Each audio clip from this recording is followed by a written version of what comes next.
ఇశ్రాయేల్ చరిత్ర 15వ భాగం యెహోషువ గ్రంథంలో చివరి భాగం కింద ఇది చూస్తాం.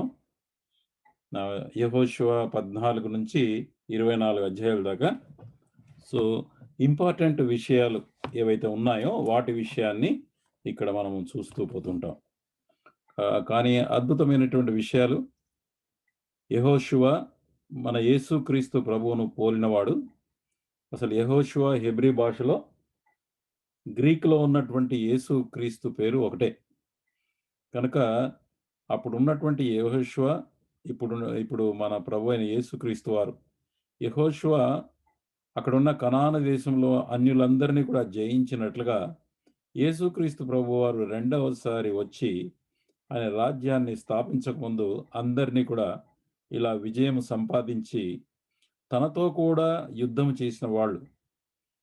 అంటే ఇప్పుడు ఈ కాలములో ఆత్మీయంగా ప్రభువుకు లోబడి, ప్రభు యొక్క వాగ్దానాలకు, ప్రభు యొక్క వాక్యమునకు లోబడి ఆయన ఆత్మచేత నడిపించబడుతున్నటువంటి మనము మరి ప్రార్థనగా మనకు కూడా ఇందాకనే మేము అనుకున్నాం అదేంటంటే యాజక ధర్మం, రాజులైన యాజక సమూహము అని విశ్వాసులంతా చెప్పబడ్డారు. కాబట్టి యాజక ధర్మాన్ని మనం కొనసాగిస్తూ మనము ఆయనతో పాటు అంటే ప్రభు ఏమో మనకు ప్రధాన యాజకుడుగా తండ్రి యొక్క కుడిపార్శ్వన కూర్చున్నాడు.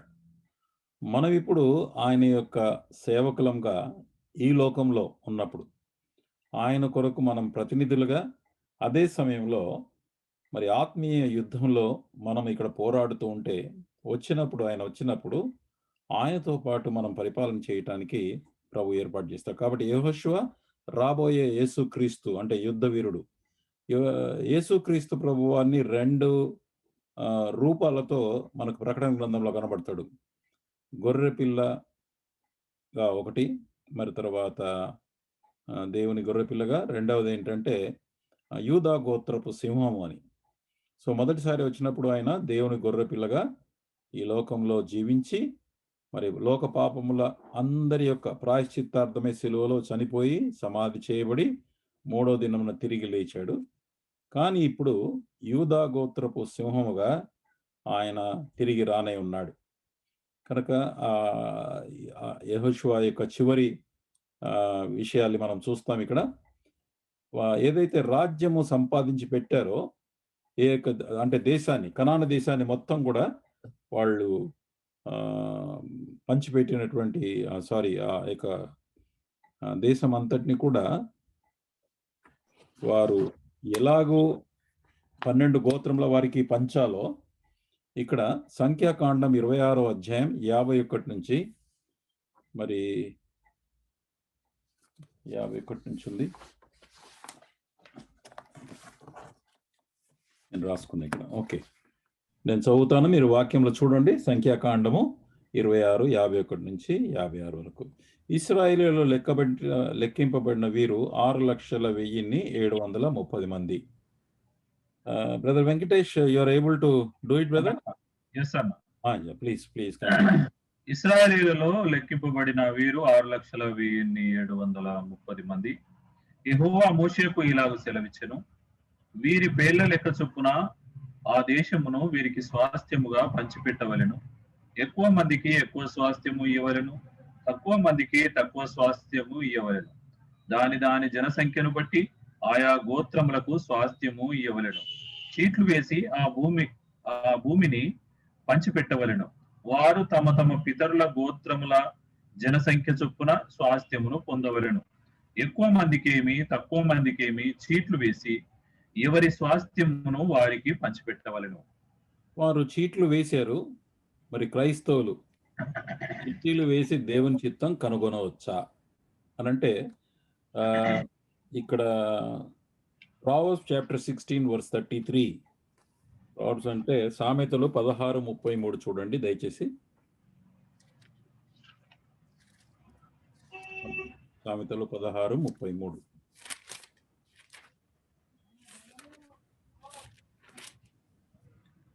చీట్లు ఒడిలో వేయబడును, వాటి వలన తీర్పు యెహోవా వశము. కాబట్టి ఇక్కడ మనకేం కనబడుతుందంటే చీట్లు వేసినప్పుడు దాని యొక్క తీర్పు మాత్రం యెహోవా వశము అని అనేకమైనటువంటి వేరే సందర్భాల్లో కూడా మరి పాత నిబంధన కాలంలో చీట్లు వేసి వాళ్ళు డిసైడ్ చేసినటువంటి సంగతులు ఉన్నాయి. సో, దాన్ని బట్టి మరి ఇప్పుడు క్రైస్తవులం కూడా చిట్టీలు వేయొచ్చా అనేటటువంటి విషయానికి వస్తే గనక నూతన నిబంధనలో కూడా మరి అపోస్తల కార్యం 1వ అధ్యాయంలో 12వ అపోస్తలుడైనటువంటి ఇస్కరియోతు యూద మరి అతను మరణించి ఉండగా అతని ప్లేస్లో ఇంకొక అతన్ని ఎన్నుకునే విషయానికి వచ్చినప్పుడు వాళ్ళు మరి ప్రభువును చూసిన వారు మరి అదే సమయంలో ప్రభుతో పాటు ఉన్నవారిని ఇద్దరిని వాళ్ళు ఏర్పరచుకుంటారు. ఏర్పరచుకున్న తర్వాత వాళ్ళు 24వ వచనంలో ఆ ఇద్దరిని నిలబెట్టి ఇట్లని ప్రార్థన చేసిరి. ఇది 1వ అధ్యాయం అపోస్తల కార్యం 24.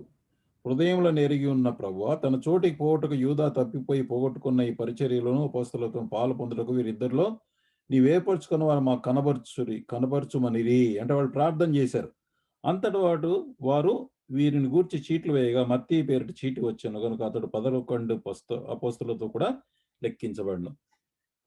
కొత్త నిబంధన కాలంలో పరిశుద్ధాత్మ దేవుడు క్రిందికి 2వ అధ్యాయంలో దిగి వచ్చాడు. దానికి ముందు వీళ్ళు చీట్లు వేసి మరి తెలుసుకున్నారు దేవుని యొక్క చిత్తాన్ని. ఇక దీని తర్వాత మళ్ళీ చీట్లు వేసినట్టుగా మనకు వాక్యంలో మరి కనబడదు ఎక్కడ కూడా. కానీ పరిశుద్ధాత్మ దేవుణ్ణి మనకు అనుగ్రహించాడు కాబట్టి పరిశుద్ధాత్మ దేవుని ద్వారా మనము కనుక్కోవడానికి అంటే తెలుసుకోవటానికి ఏర్పాట్లు కూడా చేయబడ్డాయి. ఉదాహరణకి యోహాను స్వార్త 16వ అధ్యాయం 13, 14. అయితే ఆయన అనగా సత్యస్వరూపి అయిన ఆత్మ వచ్చినప్పుడు మిమ్మల్ని సర్వసత్యంలోనికి నడిపించును. పరిశుద్ధాత్మ దేవుడు సర్వసత్యంలోనికి మనల్ని నడిపించును. ఆయన తనంతట తానే ఏమీ బోధింపక వేటిని విననో వాటిని బోధించి సంభవింపబో సంగతులను మీకు తెలియజేయును. అంటే ఆయన స్వంతగా ఏమి చేయడు కానీ ఆయన నా వాటిలో నుంచి తీసుకొని అంటే యేసు ప్రభువు వారు ఏదైతే చెప్పారో మాట్లాడారో ఇంతకుముందు రికార్డెడ్గా ఉందో పరిశుద్ధాత్మ ద్వారా రాయబడిన సంగతులు ఉన్నాయో ఆ వాక్యంలో ఉన్నటువంటి సంగతులు తీసుకొని మీకు తెలియజేయను గనక నన్ను మహిమపరచును. అంటే యేసు ప్రభు వారు చెప్పిన మాటలు తర్వాత పరిశుద్ధాత్మ ద్వారా లిఖించబడినటువంటి దేవుని వాక్యం మనం చదువుతూ ఉంటే మన హృదయంలో ఉన్నటువంటి పరిశుద్ధాత్మ దేవుడు మనతో మాట్లాడుతున్నటువంటి ఇంప్రెషన్ని స్పిరిచువల్ ఇంప్రెషన్ని మనము పొందుకోగలుగుతాం. అలాగా దేవుడు తన యొక్క చిత్తమును దేవుని యొక్క వాక్యం ద్వారా పరిశుద్ధాత్మ దేవుడు ద్వారా మనం తెలుసుకునేటటువంటి ఏర్పాటు మనకు చేయబడింది. రోమీలకు రాసిన పత్రిక 8వ అధ్యాయం 14 వచనం. రోమీలకు రాసిన పత్రిక 8వ అధ్యాయం 8:14. దేవుని ఆత్మచేత ఎందరు నడిపించబడుదురో వారందరూ దేవుని కుమారులై ఉందురు. ఇలాగా మనం దేవుని యొక్క ఆత్మ చేత నడిపించబడవలసి ఉంది. అట్టివారు మాత్రమే స్పిరిచువల్ గా కుమారత్వంలోనికి ఎదిగేవారుగా ఉంటారు. మరి యాకోబు పత్రికలో ఏమన్నాడంటే మనకు ఒకవేళ జ్ఞానం ఏ విషయంలోనైనా తెలుసుకోవాల్సినటువంటి విషయంలో జ్ఞానము కొదవగా ఉంటే గనక యాకోబు పత్రిక 1వ అధ్యాయం 5-6 వచనాలు.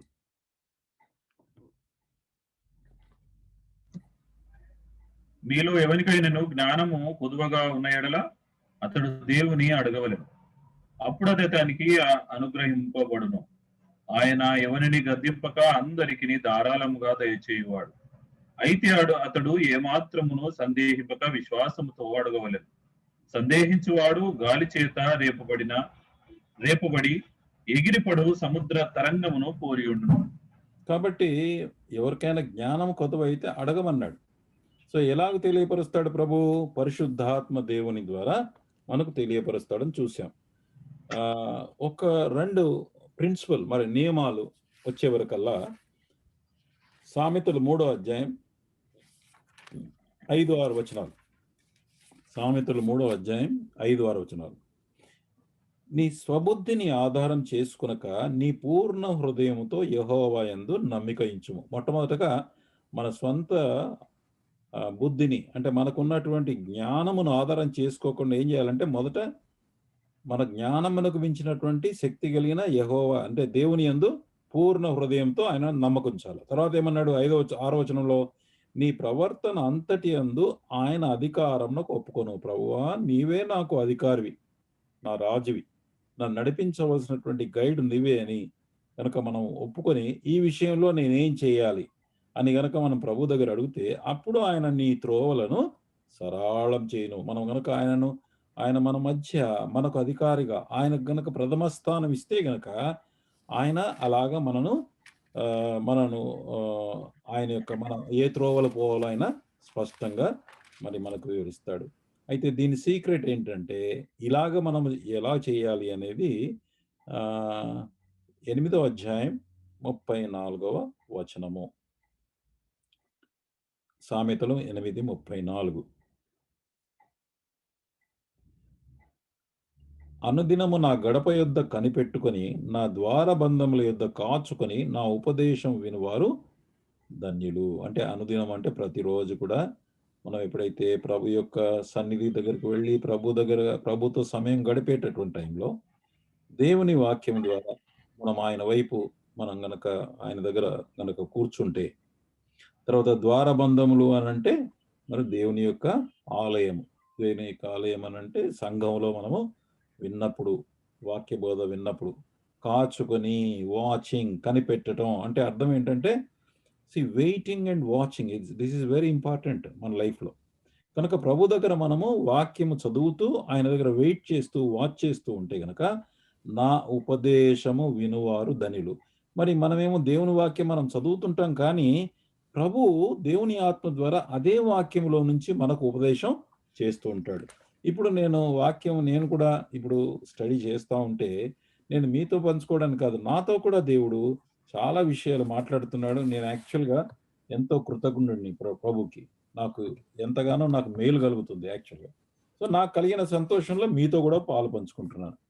సో ఇది దేవుని చిత్తం కనుక్కోవడానికి మనం చీట్లు వెయ్యాలా వద్దా అంటే, పరిశుద్ధాత్మ దేవుడు మనకు అనుగ్రహించబడక ముందు అపోస్తల కార్యం 1వ అధ్యాయంలో ఆ యొక్క చీట్ల ద్వారా కనుక్కున్నారు. ఇక ఆ తర్వాత వాక్యంలో చీట్లు వేసి కనుక్కున్నట్టుగా సందర్భాలు మరి నాకు కనబడలేదు.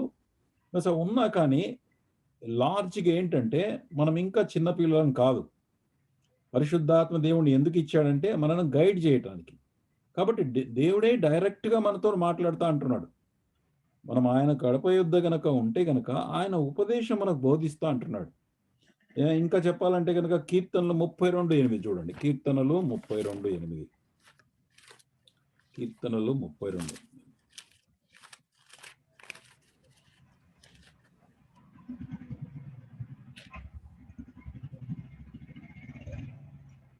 నీకు ఉపదేశము చేసేదను, నీవు నడవలసిన మార్గమును నీకు బోధించదను, నీ మీద దృష్టి ఉంచి నీకు ఆలోచన చెప్పేదను. ఇంత స్పష్టమైన రీతిగా ప్రభువు మనకు మరి వాగ్దానం చేస్తూ వచ్చాడు. కాబట్టి పరిశుద్ధాత్మ దేవుడు, దేవుని యొక్క వాక్యము, మొట్టమొదటి మనం రక్షణ పొందాలి. రక్షణ పొందిన వారికి పరిశుద్ధాత్మ దేవుణ్ణి దేవుడు అనుగ్రహిస్తాడు. ఎవరు రక్షణ పొందుతారో వాళ్ళు సిన్సియర్గా ఆ పరిశుద్ధాత్మ దేవుని సహాయంతో మనం దేవుని చిత్తాన్ని కనుక్కోవచ్చు. ఇక మూడో విషయాన్ని, స్వాస్థ్యాన్ని, అంటే ఇక్కడ ఉన్నటువంటి యెహోషువ జయించినటువంటి ఈ కనాను దేశం యొక్క పంపకాన్ని ఎవరు పంచాలనేది కూడా మరి యెహోవానే డిసైడ్ చేశాడు. సంఖ్యాకాండం 34వ అధ్యాయం 17-18. ఆ దేశమును మీకు స్వాస్థ్యముగా పంచపెట్టవలసిన వారెవరనగా, యాజకుడైన ఎలియాజరును, నూను కుమారుడైన యెహోషువను, మరియు ఆ దేశమును మీకు స్వాస్థ్యంగా పంచిపెట్టుకు ప్రతి గోత్రములో ఒక ప్రధానుని ఏర్పరచుకొనవలను. అంటే మొత్తం 10 మంది ప్రధానులు ప్లస్ యెహోషువ ప్లస్ యాజకుడైన ఎలియాజరు. ఎందుకు 10 మంది అని అంటే, రూబేను తర్వాత దాను, రూబేను తర్వాత 2.5 గోత్రముల వాళ్ళకి అవతల పక్క యోర్దాను అవతల పక్కన రూబేనీలు, తర్వాత గాదీయులు, వీళ్ళిద్దరికి. తర్వాత యోసేపు కుమారుడైన మనష్షే అర్ధగోత్రం వాళ్ళకి కూడా మరి ఇచ్చేశారు. కాబట్టి ఇక ఇక్కడ మిగిలింది 9.5 గోత్రాలు. అంటే అందుకే 10 మంది రిప్రజెంటేటివ్స్‌ని 10 ప్లస్ యెహోషువ ప్లస్ యాజకుడైన ఎలియాజరు అందరి ఎదుట, అందరి సమక్షంలో వాళ్ళు మరి చీట్లు వేసి వాళ్ళు ఆ భూమిని పంపకం చేయాలని మరి దేవుడే చెప్పాడిక్కడ. 2.5 గోత్రముల యొక్క స్వాస్థ్యము మరి సంఖ్యాకాండం 32, 33 వచనాల్లో ఉంది. సంఖ్యాకాండం 32 ఈ వచనం చదవాలి.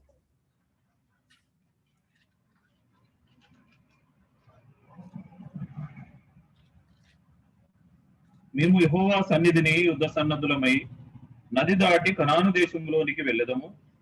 అప్పుడు యొర్దాను యువతల మేము స్వాస్థ్యమును పొందెదమని ఉత్తరమిచ్చిరి. అప్పుడు మోషే వారికి, అనగా గాదీయులకును రూబేనీయులకును యోసేపు కుమారుడైన మనష్షే అర్ధగోత్రపు వారికిని అమోరీయుల రాజైన సీహోను రాజ్యమును, బాషాను రాజైన ఓగు రాజ్యమును దాని ప్రాంత పురములతో ఆ దేశమును చుట్టూ నుండు ఆ దేశ పురములను ఇచ్చెదను. ఇచ్చెను. కాబట్టి ఈ 2.5 గోత్రం వాళ్ళకి మరి ఇది యోర్దాన్ నది. ఈ స్లైడ్ లో చూస్తే కనుక కనబడుతుంది ఇక్కడ.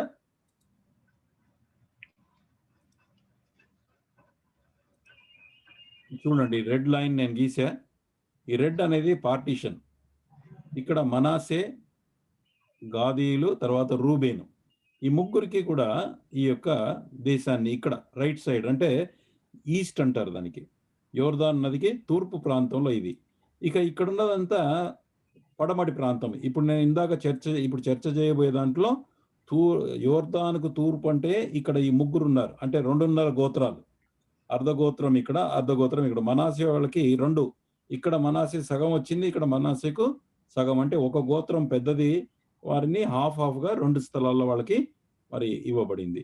సో ఇక్కడ ఇదేమో యోర్దాను నది యొక్క ప్రవాహం ఇది యాక్చువల్గా. సో ఇదేమో ఈస్ట్ సైడ్, ఇక్కడేమో వెస్ట్ సైడ్ అన్నమాట. ఈస్ట్ సైడ్ ఉన్నటువంటి ముగ్గురు యొక్క స్వాస్థ్యం ఇది.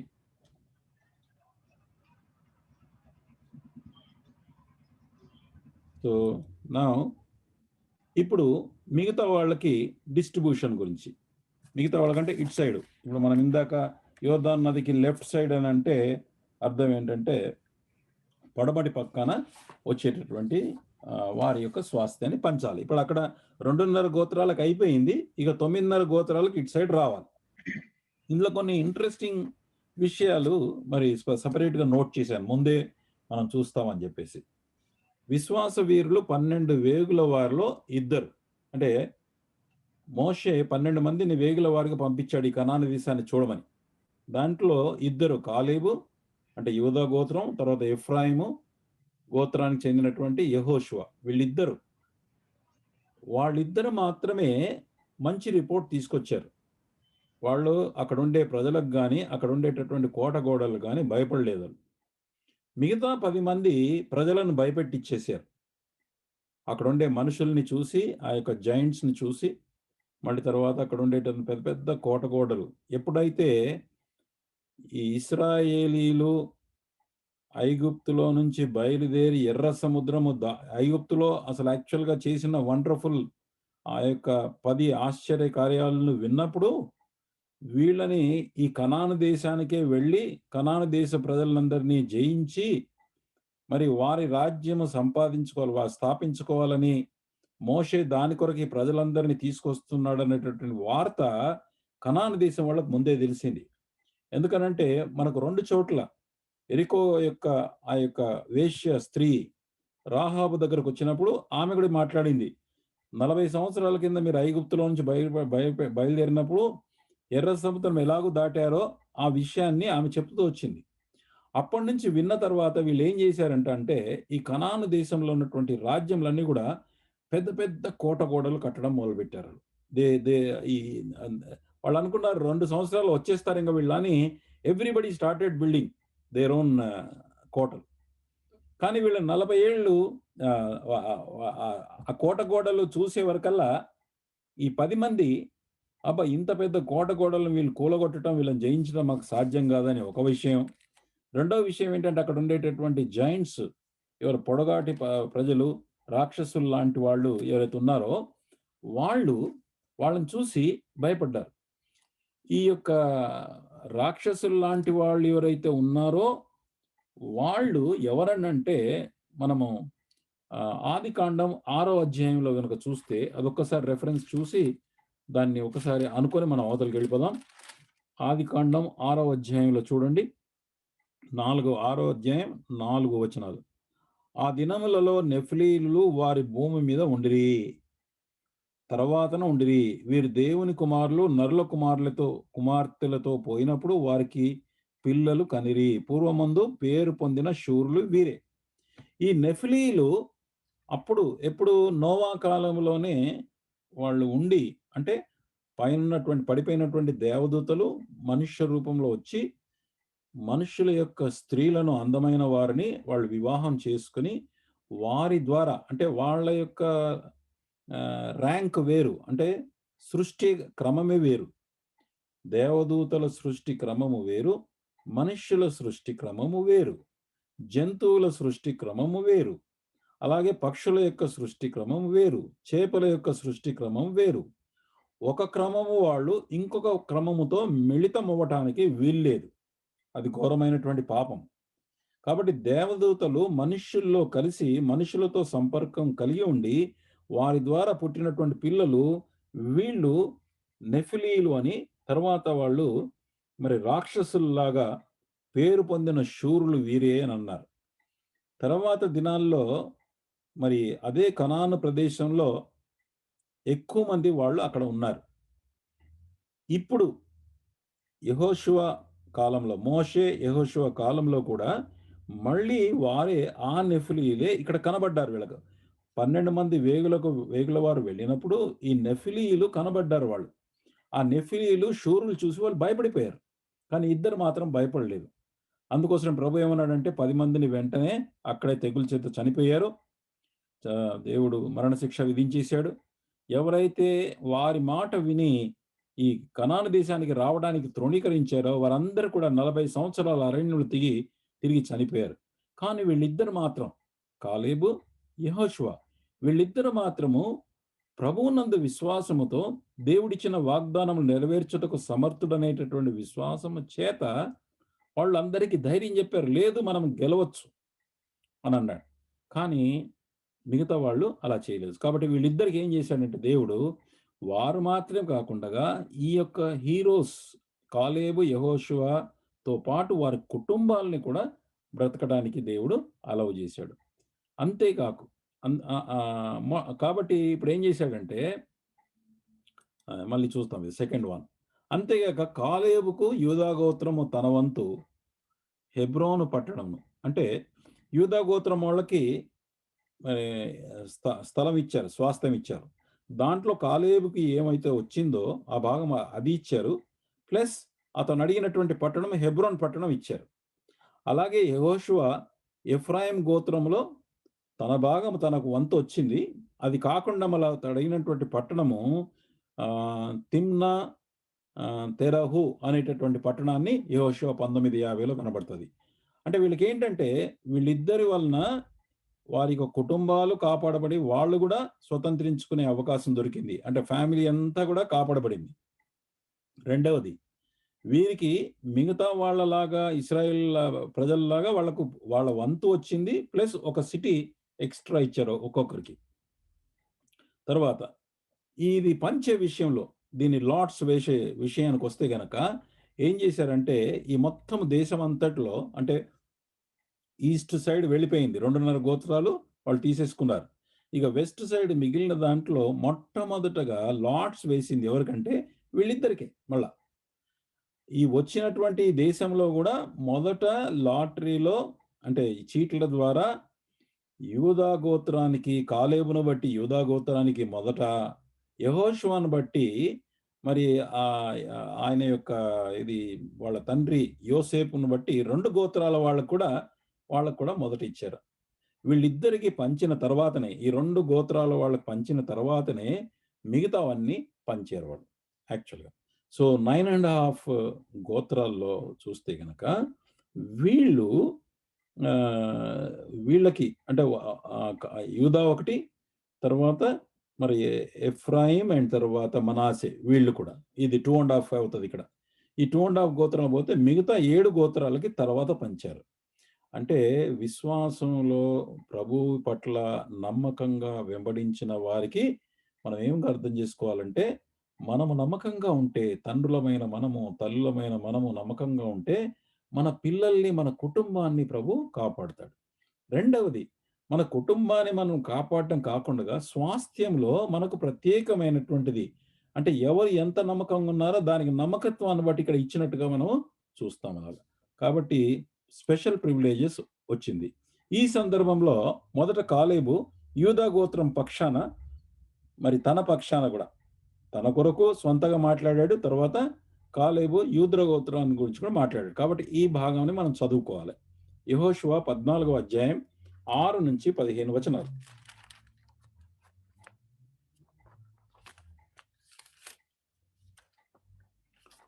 యెహోషువ 14వ అధ్యాయం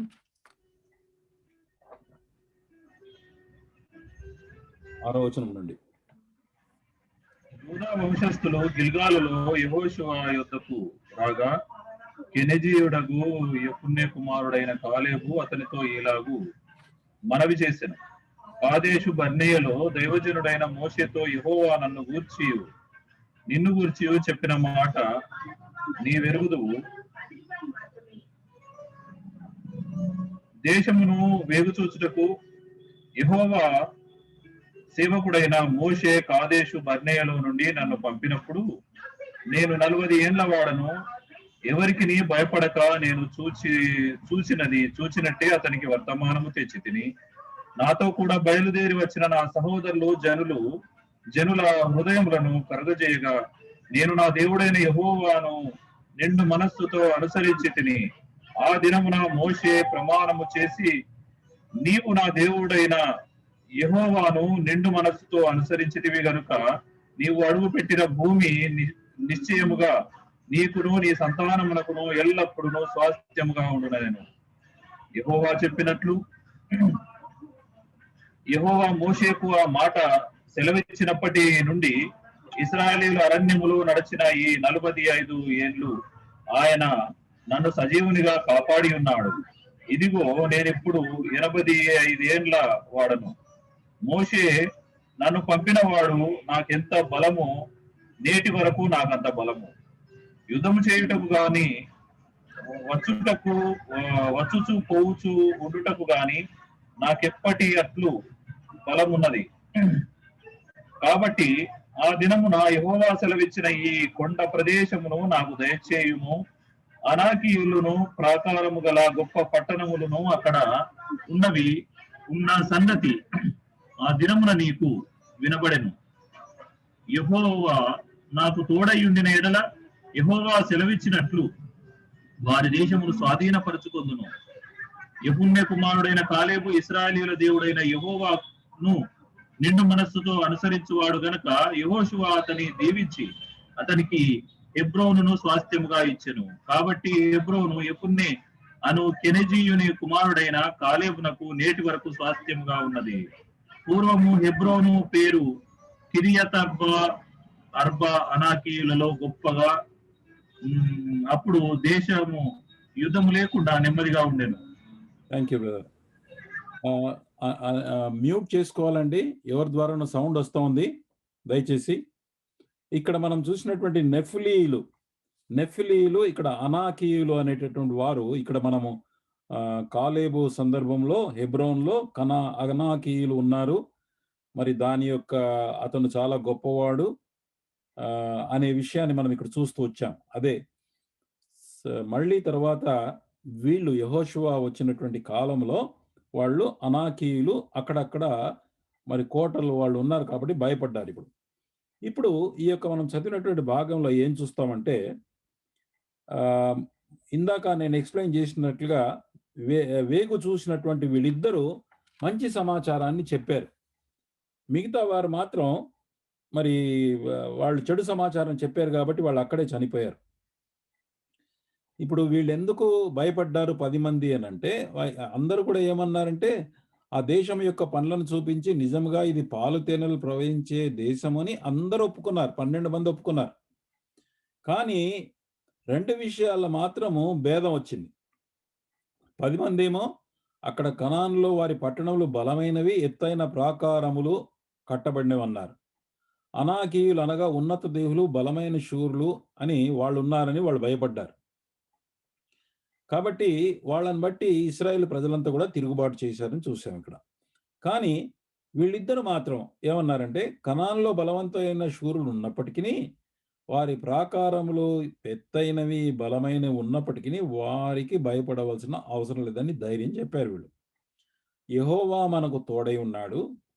యెహోవా మన యందు ఆనందించిన యెడల మనకు ఆహారమగుదురు అన్నాడాయన. అంటే వీళ్ళేమో దేవుని యొక్క దేవుని వైపు చూసి అలాగా వాళ్ళు ధైర్యంగా ఉన్నారు. వాళ్ళేమో 10 మంది ఏం చేశారంటే, అక్కడ ఉన్నటువంటి మనుష్యులను, కోటగోడలను, పరిస్థితులను చూసి భయపడిపోయారు. వీళ్ళేమో యెహోవా వాగ్దానం, ఆయన తోడుగా ఉన్నాడనేటువంటి విశ్వాసం, యెహోవా సహాయం ద్వారా ఏమైనా జయించొచ్చు అనే ధైర్యం వీళ్ళకు ఉండింది.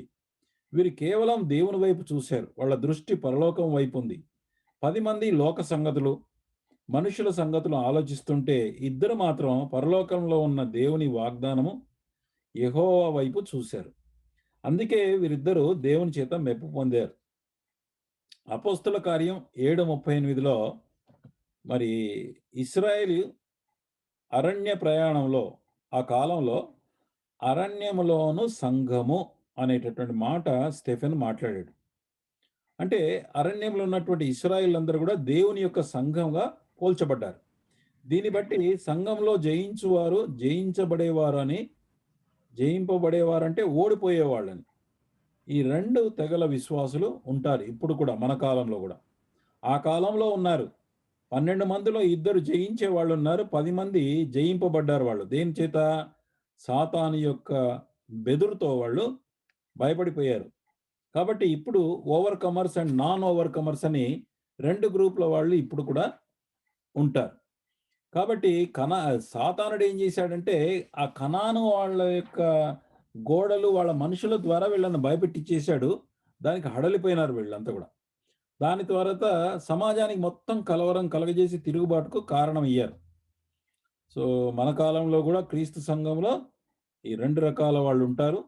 7 సంఘాలకి ప్రకటన గ్రంథంలో రాస్తూ, అక్కడ ఉండేటటువంటి సంఘాలను, ఆ సంఘముల యొక్క పరిస్థితుల్ని ప్రభువు అడ్రెస్ చేశాడు. అదే సమయంలో చివర్లో ఏమన్నాడంటే, ఆయా సంఘాల్లో ఉన్నవారు అందులో జయించిన వారికి అనేక వాగ్దానాలు చేశాడు. ఉదాహరణకి ప్రకటన 2వ అధ్యాయం 26-28 వచనాలు. నేను నా తండ్రి వలన పొందిన అధికారం పొందినట్లు జయించుచు అంతం వరకు నా క్రియలు జాగ్రత్తగా చేయువానికి జనుల మీద అధికారం ఇచ్చెదను. అంటే సంఘములో ఉన్నటువంటి వాళ్ళు మనం గుర్తుపెట్టుకోవాలి. ప్రతి సంఘములో కూడా జయించే వాళ్ళు ఉంటారు, నాన్ ఓవర్కమర్స్ ఉంటారు. అంటే వాళ్ళు ఇతర విషయాల చేత, సాతాను చేత, శరీరం చేత జయింపబడతారు వాళ్ళు. ఈ జయించే వాళ్ళు మరి లోకము, సాతానుడి శరీరం వీటిని జయిస్తూ వస్తారనమాట. అటువంటి వాళ్ళకు దేవుడు వాగ్దానం చేశాడు. అతడు ఇనుపదండంతో వారిని ఏలును, వారు కొమ్మరు వాని పాత్ర వలె పగలగొట్టుదురు, మరియు అతనికి వేకువ చుక్క ఇచ్చెదను. ప్రకటన 3:21లో నేను జయించి నా తండ్రితో కూడా ఆయన సింహాసనమందు కూర్చుండిన ప్రకారము జయించిన వాని నాతో కూడా సింహాసనమందు కూర్చుండిచ్చాదన్నాడు. కాబట్టి విశ్వాస జీవితంలో అసలు మనకున్న బలమంతా ఏంటంటే దేవుని యొక్క తోడు, దేవుని సహాయమే.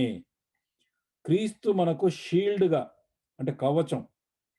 అంటే ఆ కవచం యొక్క అర్థం ఏంటంటే, మనకి ఈ రోజుల్లో ఉన్నటువంటి నెమ్మది, అంటే పీస్, తర్వాత విశ్రాంతి, రెస్ట్, భద్రత, సేఫ్టీ మనం కలిగి ఉన్నాం. కాబట్టి మనకు క్రీస్తు ప్రభువే మనకు కవచమై లేకపోతే షీల్డ్‌గా ఉన్నాడంటే, ఆయనను బట్టే మనకు ఈరోజు నెమ్మది, విశ్రాంతి, భద్రత కలిగి ఉన్నాం. శరీరాశలకు తావీయకుండా యుద్ధంలో క్రీస్తు నామమున శత్రువులతో ధైర్యంగా పోరాడితే మనకు కూడా అనేక బహుమానాలు పరలోకంగా సిద్ధంలో ఉంటాయి. ఇప్పుడు కాలేబులో దేవుడు సంఖ్యాకాండం 14:26లో నా సేవకుడైన కాలేబు మంచి మనస్సు కలిగి పూర్ణ మనస్సుతో నన్ను అనుసరించిన హేతు చేత అతడు పోయిన దేశంలో అతని ప్రవేశపెట్టెదను. అతని సంతతి దాన్ని స్వాధీనపరుచుకునని దేవుడే డైరెక్ట్‌గా యెహోవానే అతని గురించి సాక్ష్యం ఇచ్చాడు. కనుక కాలేబు మంచి మనస్సు కలిగి పూర్ణ మనస్సుతో దేవుని వెంబడించాడనే వాక్యం 5 సార్లు ఆయన గురించి చెప్పబడింది. 2 సార్లు దేవుడే సాక్ష్యం ఇచ్చాడు. ఒకసారి మోషే అన్నాడు. ఇంకోసారి యెహోషువ అన్నాడు. ఇప్పుడు 14 మనము యెహోషువ 14:8లో చూస్తే గనక కాలేబు ఇది జ్ఞాపకం చేస్తున్నాడు. I have followed the lord his God fully. The Hebrew phrase actually means that he was filled to the full with God. అంటే దేవునితో సంపూర్ణంగా నింపబడినవాడు అని అర్థం అన్నమాట. అంటే ఆయన సన్నిధి చేత నింపబడ్డాడు. కాలేబు విజయానికి కారణం ఏంటంటే పూర్ణ మనస్సుతో దేవుని వెంబడించటం. అనగా అతని హృదయము ఎప్పుడు దేవుని యొక్క సన్నిధితో నిండి ఉండడం. పూర్ణ మనస్సుతో దేవుని వెంబడించిన వారిలో ఇంకొక వ్యక్తి దావీదు. దావీదు మెస్సియా కంటే అంటే మన ప్రభువైన క్రీస్తు కంటే ముందు చాలా గొప్ప వీరుడు. దావీదుడు దేవుని హృదయానుసారుడని చెప్పబడింది. అనగా ప్రతి విషయంలో దేవుని యొక్క హృదయం ఎలా కోరుకుంటుందో అది తెలుసుకొని నడుచుకునేవాడు. కాలేబు కూడా ప్రతి విషయంలో కేవలం దేవుని సంతోషపెట్టాలి అనే ఆలోచనతో ఉండేవాడు. అందుకే ఆయన సంఖ్యాకాండం 14:8లో ఏమన్నాడంటే యెహోవా మనయందు ఆనందించిన ఎడల అన్నాడు. ఆ దేశంలో మనను చేర్చును దానికి మనకిచ్చును అన్నాడు. అలా పలకటానికి ఏంటంటే అర్థం యెహోవాకు ఆనందం కలిగేటట్టుగా ప్రవర్తించాలి అని సందేశం ఇచ్చాడు అందరికీ. ప్రతి విషయంలోనూ విజయం లభిస్తుంది మనకు. ఎప్పుడైతే మనం ప్రభువుని సంతోషపెడతామో ప్రతి విషయంలో మనకు విజయాన్ని పొందుకుంటాం. కనాన్‌లో ఉన్నత దేహులు సైతం వారు మనకు ఆహారమగుదురు అని అన్నాడు కాలేబు. ఆహారం అంటే ఏంటి అర్థం? వారిని నమిలి మింగేయొచ్చు. అంటే సులభంగా వాళ్ళని జయించవచ్చు అన్నాడు. జీవితంలో ఎలాంటి శోధనలపైన జయించాలంటే రహస్యం ఏంటంటే దేవునికి ఇష్టలమై ఉండాలి. ఇంకొక విషయం అలాగే ఆదాము నుంచి 7వ తరం నోవాహు అతను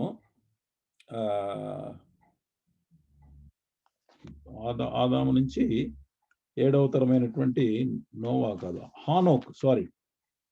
హానోక్ అండి. ఇక్కడ హానోకు 300 సంవత్సరంలో దేవునితో నడిచెను అని రాయబడింది.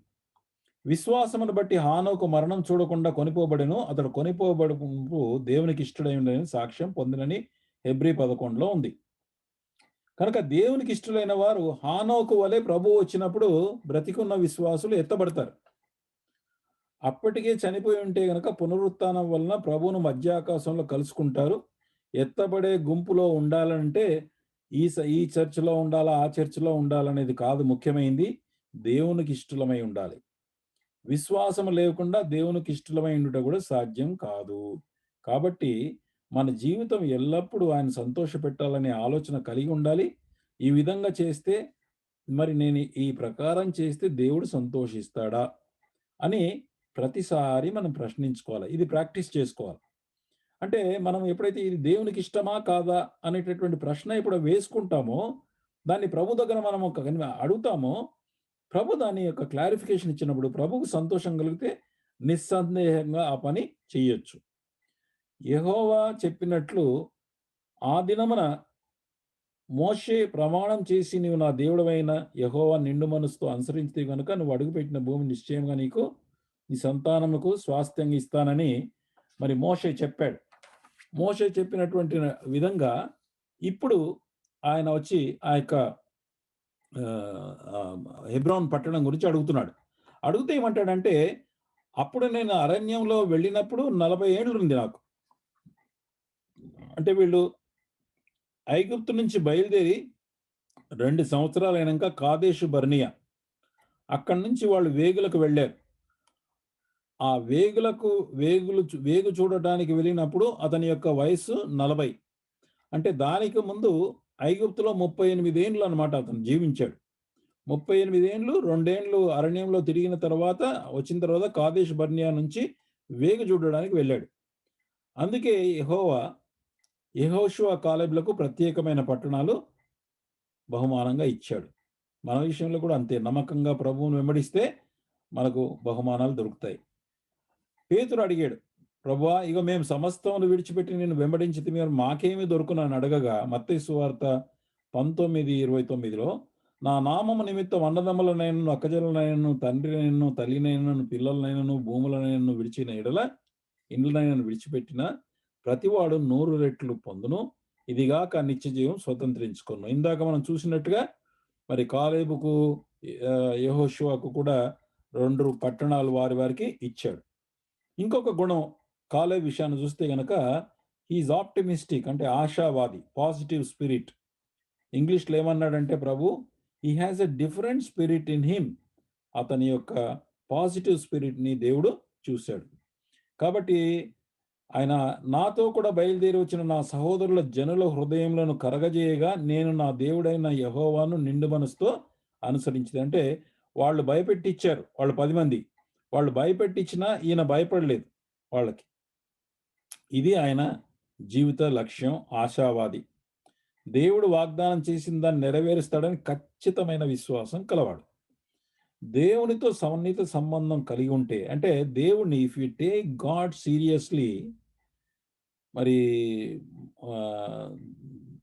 కాలేబు హెబ్రోను తీసుకున్నప్పుడు దేవుడు వాగ్దానం చేశాడు కాబట్టి అక్కడ అనాకీయులు ఉన్నప్పటికి కూడా, అంటే హెబ్రోన్ చాలా బ్యూటిఫుల్ ప్లేస్, యాక్చువల్గా హిల్ ప్లేస్, కొండ ప్రాంతంలో. అది ఇప్పుడు మనం చెప్పాలంటే హైదరాబాద్లో బంజారా హిల్స్, జూబ్లీ హిల్స్ లాంటి అటువంటి స్థలం అనమాట.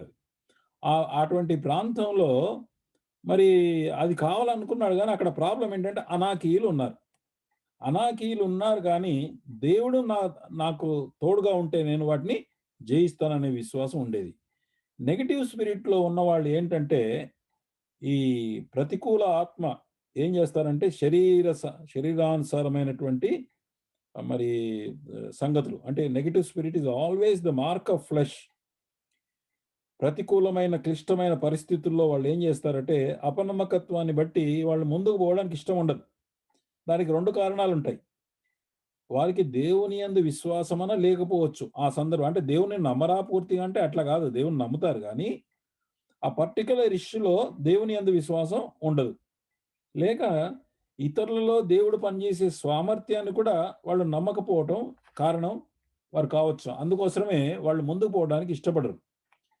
యెహోషువ 14:11లో మోషే నన్ను పంపినప్పుడు నాకు ఎంత బలమో నేటికి అంత బలము, యుద్ధము చేయుటకు వచ్చుచు పోవుచునుండుటకు నాకు ఇప్పటికీ బలమున్నది అన్నాడు. చూడండి, ఈయన 85 ఏండ్ల ముసలాయన కదా. మన ఇది ఇప్పుడు నేను ఆల్రెడీ 70 రీచ్ అవుతున్నాను. నేను 85 ఏండ్లకు కూడా అదే స్పిరిట్ ఉంది. కాబట్టి ఆ దినమున సెలవు ఇచ్చిన కొండ నాకు దయచేయమని అడిగాడు ఇతను. 85 సంవత్సరాలకు అతనికి అదే విశ్వాసం, అదే ధైర్యం.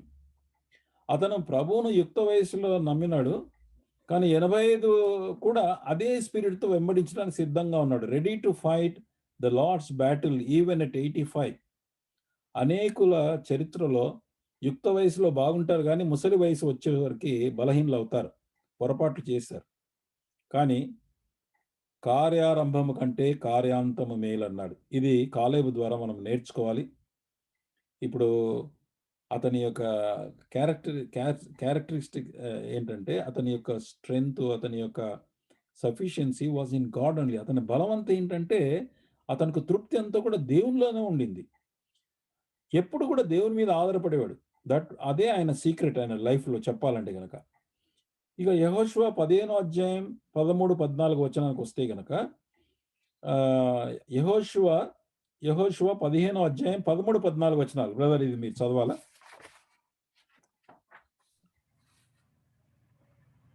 యెహోవా యెహోషువకు ఇచ్చిన ఆజ్ఞ చొప్పున యూదా వంశస్థుల మధ్యను యెఫున్నె కుమారుడైన కాలేబునకు ఒక వంతును, అనగా అనాకీయుల వంశకర్త అయిన అర్బా యొక్క పట్టణమును ఇచ్చెను. అది హెబ్రోను. అక్కడ నుండి కాలేబు అనాకు యొక్క 3 కుమారులైన షెషయి, అహీమాను, తల్మయి అను అనాకీయుల వంశీయులను వెళ్ళగొట్టి వారి దేశమును స్వాధీనపరుచుకొనెను. సో చూడండి, వీళ్ళు అంటే అనాకు వంశం వాళ్ళు ఇందాక నెఫిలీలు అని చూసాం మనం. ఏది?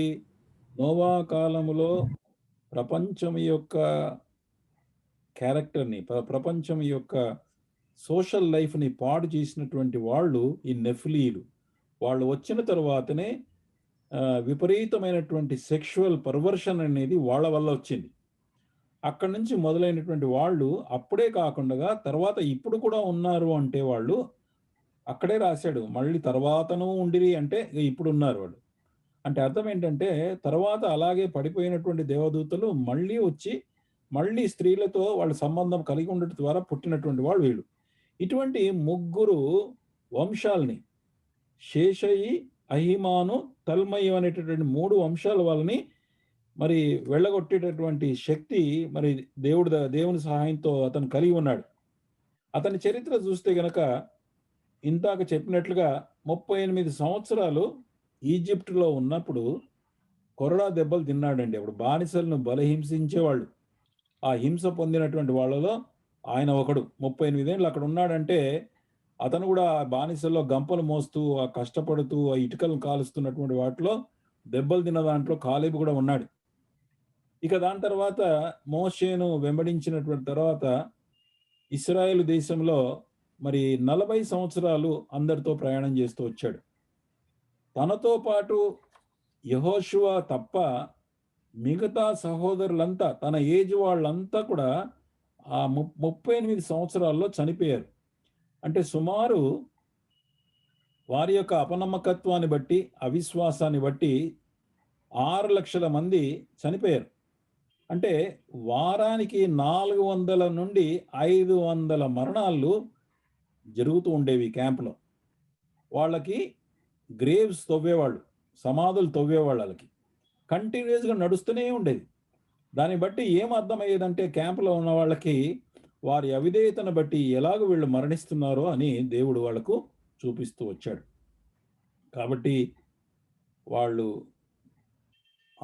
అతను జయించినటువంటి విశ్వాసుల్లో కాలేబు, యెహోషువ ఉన్నారు కానీ ఈ కష్టాన్ని మాత్రం అనుభవిస్తున్నారు వాళ్ళు. వారానికి 400, 500 మంది చనిపోవడం అంటే ఏంటి మామూలు 6 లక్షల చిల్లర. అంటే స్త్రీలు కూడా కలుపుకుంటే గనక ఎన్ని లక్షల మంది చనిపోయారో ఈ 38 ఏళ్లలో. కనుక యావరేజ్ చూస్తే 400-500 డెత్స్ జరుగుతుండేది వారానికి ఒకసారి చూస్తే గనక. మళ్ళీ తర్వాత ఏందంటే అవన్నీ ఆ శ్రమంతా అనుభవిస్తూ వచ్చాడు. మళ్ళీ ఇప్పుడు యుద్ధం అప్పుడే అంటే 85 ఏళ్ళు అనంటే అతనికి 7 ఇయర్స్ యుద్ధం జరిగిందనమాట. అంటే ఇక్కడ నుంచి. అంటే 40 ఏళ్ళు ఇక్కడున్నాడు. 38 ఏళ్ళు ఐగుప్తులో ఉన్నాడు స్టార్టింగ్‌లో. మళ్ళీ అరణ్యంలో 40 ఏళ్ళు. మళ్ళా దాని తర్వాత 7 ఇయర్స్ ఇక్కడ యెహోషువతో పాటు మరి ఈ యొర్దాను నది దాటి యుద్ధంలో పాల్గొని 7 ఇయర్స్ యుద్ధం చేశాడు.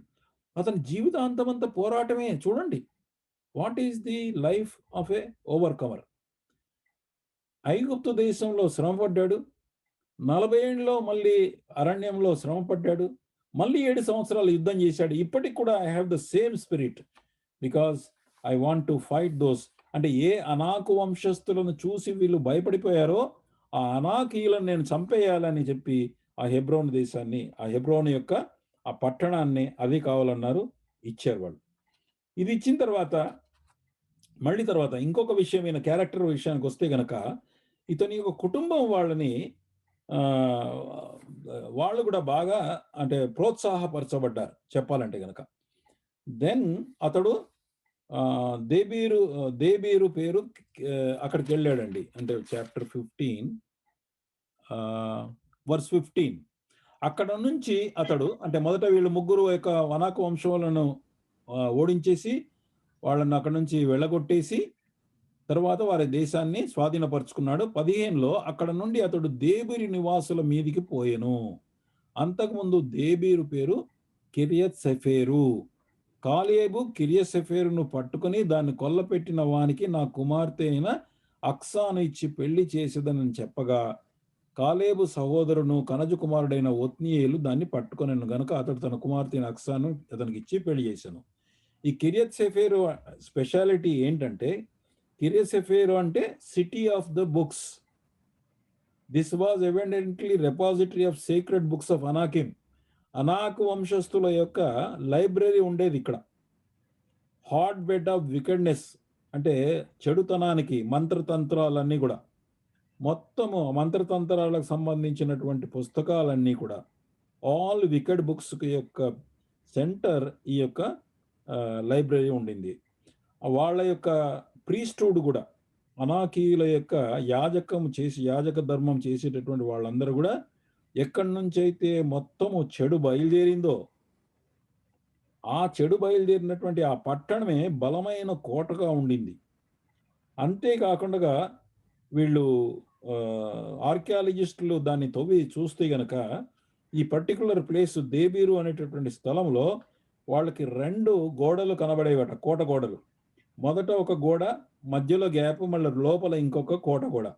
లోపల కోట గోడ చాలా బలంగా ఉంటుంది, కానీ మరి బయట ఉన్నటువంటి గోడ చాలా బ్లైండ్ స్పాట్స్ ఉండి, ఒకసారి అది దిగినారు కిందికంటే ఫస్ట్ గోడ సులభంగా ఉంటుందట. ఆ సులభంగా ఎక్కి ఆ గోడను కనుక దాటి లోపల దూకారంటే ఇంకా వాళ్ళు ఎక్కడ పోవాలో వాళ్ళకి తెలియదు. అంత పగడబందీగా వాళ్ళు పెట్టారంట, బ్లైండ్ యాలీస్ పెట్టారని చెప్పారు. అంటే అర్థం ఏంటంటే ఈ కిరియత్ సెఫెరు అనేది వారి యొక్క మంత్రతంత్రాలకి, తర్వాత చెడు కార్యములకు, మరి తర్వాత సాతాను సంబంధించినటువంటి అంధకార సంబంధమైనటువంటి అన్ని కార్యములకు మూలముగా ఉన్నటువంటి పుస్తకాలు ఉండేటటువంటి లైబ్రరీ సెంటర్, వారి యాజకుల యొక్క సెంటర్ ప్లేస్. అది యాజకత్వాన్ని ప్రాక్టీస్ చేసేటటువంటి స్థలం. దాన్ని కూడా అతనే పట్టేశాడు. చూడండి, అంటే సాతాను యొక్క కీలకమైనటువంటి, సాతాను యొక్క బలమైనటువంటి ఆ పట్టణాన్ని ఎలా కొల్లబెట్టాడో చూడండి. అంటే కాలేబు 85 సంవత్సరాల వయసులో ఉన్నా కూడా అతని స్పిరిట్ మానలేదు. మనం కూడా అలాగే ఉండాలి. చదివినప్పుడల్లా నాకెంత రోషం వస్తుందంటే, ప్రభువా నన్ను కూడా అలాగ ఉంచవా కాలేబులా అని నేను ప్రార్థన చేస్తూ వచ్చాను. యాక్చువల్గా ప్రియులారా, కాలేబుని బట్టి మరి మీరు కూడా సొంతగా మీరు చదవండి. ఎంతగానో ఎంకరేజింగ్గా ఉండేటటువంటి విషయాన్ని మనం చూస్తూ ఉంటాం. తర్వాత కాలేబు హెబ్రోన్ను స్వాధీన పరుచుకున్నాడు. అది చూసాం మనం. ఇది దేవుని నివాసుల మీదకి వెళ్ళాడు, అది కూడా చూసాం మనం.